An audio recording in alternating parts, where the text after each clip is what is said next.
मैया के दर पे जाके, काली मैया के दर पे जाके मैया को जाके मना लेना। काली मैया के दर पे जाके मैया को जाके मना लेना।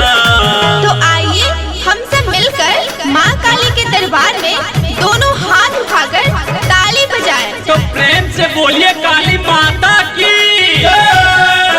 अरे जगराता में, अरे जगराता में, अरे जगराता में आए हो तो बहना जी ताली बजा लेना। जगराता में आए हो तो भैया जी ताली बजा लेना।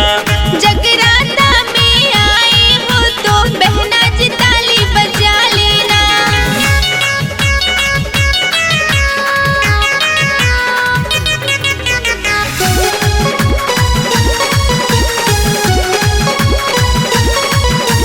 कुपित होकर दानव मारे चंड मुंड को चूर करे। जब तुम देखो दया रूप में पल में संकट दूर करे।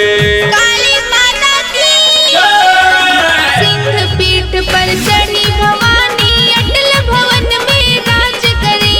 दर्शन पावे मंगल गावे सबके दुख दूर करे।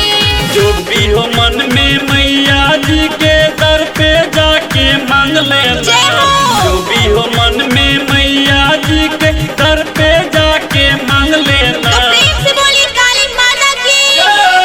अरे जगराता में आए हो तो बहना जी ताली बजा लेना।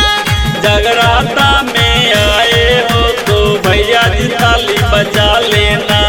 जगराता में आए हो तो बहना जी ताली बजा लेना।